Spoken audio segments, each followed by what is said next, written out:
de empezar la semana que con José Luis Cava, analista independiente, y con los mercados en máximos, muchos de ellos, y con ese cruce entre el miedo a perderse la subida y el vértigo de las alturas. José Luis Cava, muy buenos días, ¿cómo estás? Muy bien, buenos días. ¿Tienes alguno de estos dos sentimientos, miedo a las alturas o aquí hay que estar? Vamos a ver. Vamos a dejar, por lo menos tal y como hay que dejar una idea clara. En la bolsa no se viene con sentimientos. A la bolsa se viene con un sistema de especulación. Evidentemente, lo que ha sucedido con Nvidia ha supuesto que el movimiento de las bolsas ha sido muy raro. Entonces, claro, hay mucha gente que se encuentra en una posición fuera de mercado porque es que hacía más de 10 años que no hacía una subida tan fuerte. Entonces, claro, la gente está muy preocupada porque dice, bueno, ¿qué hago? ¿Entro o salgo? Aquí la solución es aplicar sistemas. Para eso nos vamos a fijar en la parte de soporte y sobre todo lo que se está en los mercados de opciones. Entonces, estamos viendo que a corto plazo puede haber una corrección si se perfora el soporte que tiene el S&P. Discúlpame, José Luis, pero tenemos un sonido deficiente. Por alguna razón no te escuchamos correctamente. A ver si soy yo. ¿Y ahora? Ahora parece que un poco mejor, sí. Bien.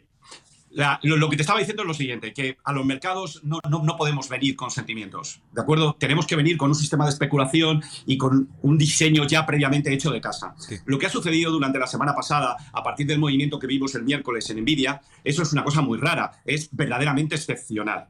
Por lo tanto, a todo el mundo le sucede lo mismo. Pero cuando uno ve lo que ha pasado, lo que vimos es que desde el miércoles ha empezado a salir. Ha empezado a entrar dinero vía opciones call en el mercado que hace muy probable que la bolsa siga subiendo y que se dirija a esa zona del S&P 500 de los 5.120, 5.130. A corto plazo está muy sobrecomprado, por lo tanto lo más probable es que pueda retroceder. Y te decía que el primer soporte que debemos de tener en cuenta es los mínimos situados en torno a 5.080. La perforación del 5.080 sería bajista, pero en principio la tendencia de la bolsa es alcista. Miedo a perderse la subida, piensen ustedes que el recorrido que queda al alza cada día es menor. Por lo tanto, ese miedo es lógico. Pero la tendencia de las bolsas, de momento, sigue siendo alcista. Así que es una oportunidad excelente para que la Reserva Federal reduzca el balance si desea hacerlo en este momento. Bueno, perdón, es que algo pasa con el sonido que yo tampoco te oigo bien. Voy a formular la pregunta de nuevo. Pensaba, no sé si me escuchas bien, José Luis Cava, que por lo tanto se darían las circunstancias para que si la Reserva Federal desea empezar a reducir el balance, pueda hacerlo en este momento con menor daño.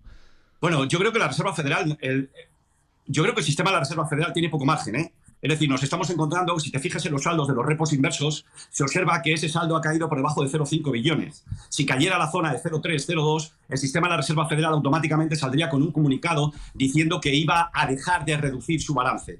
De tal manera que no va a cambiar su opinión por la marcha de la economía, sino que puede cambiar su opinión si se sigue drenando liquidez del mercado de repos. Si en el mercado de repos el saldo que se mantiene invertido en repos baja de 0,3 billones, el sistema de la Reserva Federal debería, ya lo verás cómo emite un comunicado y paraliza la reducción del balance. Es cierto que durante las últimas semanas el balance se ha incrementado como consecuencia de los créditos que está dando a los bancos con problemas en Estados Unidos. En este sentido, llama la atención que las actas del FONC que se publicaron la semana pasada, llama mucho la atención que no abordaran este tema. Y resultó muy curioso que hablaran de temas de inmigración o productividad. Entonces, la Reserva Federal se va a ver obligada, yo creo, que a parar la reducción del balance cuando la liquidez del sistema financiero se drene. Y el hecho claro es fijarse en los repos inversos. Y en la renta fija, un poquito también, ¿no? Bueno, la renta fija realmente, yo sinceramente, sigue tendencia alcista a las rentabilidades y tendencia bajista a los bonos. Es decir, el problema que ahora mismo tiene la economía, como sabemos bien, es una espiral de deuda. Si nos fijamos, y es que los países tienen un déficit primario, ya lo tienen de entrada.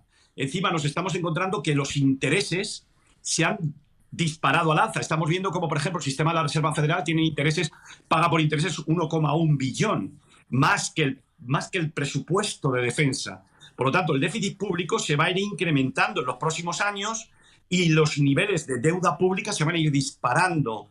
Entonces, que la bono suba el precio o baje su rentabilidad, yo lo veo muy complicado, ¿eh? Sobre todo porque tenemos ya una realidad tozuda, y es que la deuda, el endeudamiento público no tiene techo. Cuando se alcanza, se eleva un poquito más. Lo estamos viendo en Estados Unidos. ¿Ves en algún caso, porque venimos hablando de esto desde hace tiempo, de los déficits históricos, riesgo de crisis fiscal en alguna de estas grandes economías? ¿Puede caérsenos el sistema de Que sí, que sí. endeudamiento? Sí. Claro que sí, claro que sí. Ese es el gran problema que tienen. Es decir, el problema que tienen es que no controlan el gasto público. Pero basta con fijarse, ahora mismo Estados Unidos, el fuerte crecimiento económico que estamos viendo es en base al el enorme gasto público que está haciendo Biden, ¿no? Es cierto que también se está aumentando la productividad gracias a la inteligencia artificial. Esas son las dos fuentes de crecimiento de Estados Unidos. Pero el déficit público no lo controlan. Ya acabo de deciros que el déficit primario no lo reducen. Si tú no reduces el déficit primario, te vas a ver condenado a seguir manteniendo un déficit público en el futuro. Si tú te vienes a Europa, estamos viendo que las economías del sur de Europa no las mete en vereda nadie, no van a parar de gastar. Con lo cual, el sistema, tal y como lo vemos, el sistema tiene, pudiésemos decir, un plazo. El nivel de endeudamiento a partir del cual la cosa se podría complicar,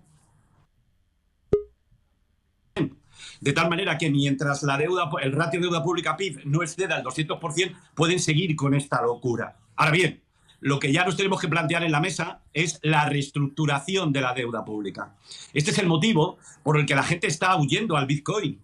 Porque la gente quiere defenderse de los gobiernos y de sus bancos centrales. Es precisamente este desmadre de deuda pública, esta espiral de deuda pública y un gasto sin control, lo que hace que el Bitcoin sea muy atractivo. ¿Tú no crees, José Luis Cava, que en algún momento aplicar la inteligencia artificial generativa a los mercados puede ayudarnos a calmar algunas cosas, a resolver algunos problemas? Te lo digo porque hay unos programas pilotos que han entrenado a mecanismos de IA generativa a hacer trading entre ellos. Y curiosamente, en todos los casos, todos los pilotos acababan con el mismo resultado: colusión. Acababan encontrando acuerdo de precios. Bueno, yo no he visto eso, pero yo te puedo decir lo que yo he aprendido. Y si eso y yo estoy además en un proyecto de inteligencia artificial en este momento, ¿no? Yo ahora mismo estoy en un proyecto con una fintech británica de aplicar la inteligencia artificial a la bolsa, ¿no? Estos chicos son todos expertos en inteligencia artificial del Imperial College, doctorados en matemáticas, en dinámica de fluidos, es decir, gente que... Y además han llevado a cabo inteligencia artificial en la vida real y trabajan en el mundo de la inteligencia artificial.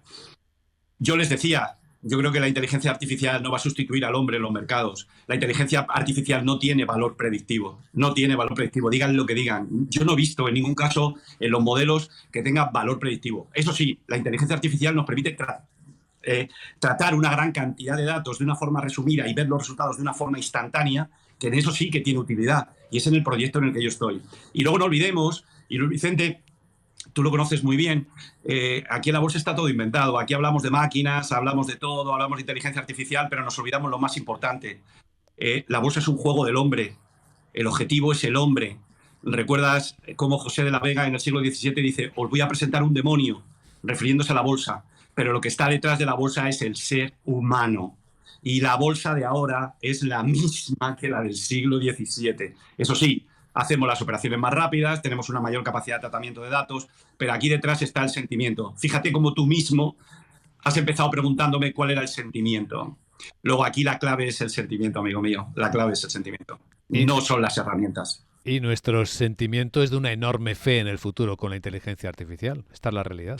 Sí, la inteligencia artificial tiene que formar parte de nuestra vida y es importante. Y prueba de ello es que cuando hablamos del crecimiento de la economía de los Estados Unidos, yo creo que se debe a dos fuentes. Una, el estímulo fiscal, el enorme estímulo fiscal de Biden, y en segundo lugar, la inteligencia artificial. Y de hecho estamos viendo cómo muchas empresas están incorporando inteligencia artificial. Estamos viendo cómo la cotización de Nvidia ha salvado a las bolsas, las está liderando, y todo el mundo intenta aplicar inteligencia artificial. Pero también es cierto que esto es una moda muy fuerte, ¿eh? Ahora mismo tú no puedes vender un producto si no dices que empleas inteligencia artificial. Claro, yo el problema que tenía en este proyecto es que le digo, oye, no digáis que empleamos inteligencia artificial porque la inteligencia artificial en bolsa no tiene valor predictivo. Y me decían, bueno, José Luis, pero es que hay un montón de fondos que dicen que aplican inteligencia artificial. Y bueno, ellos sabrán lo que dicen, pero la inteligencia artificial no tiene valor predictivo en bolsa. Entonces, a salvo que me lo demuestre. A mí no me lo han demostrado nadie hasta ahora.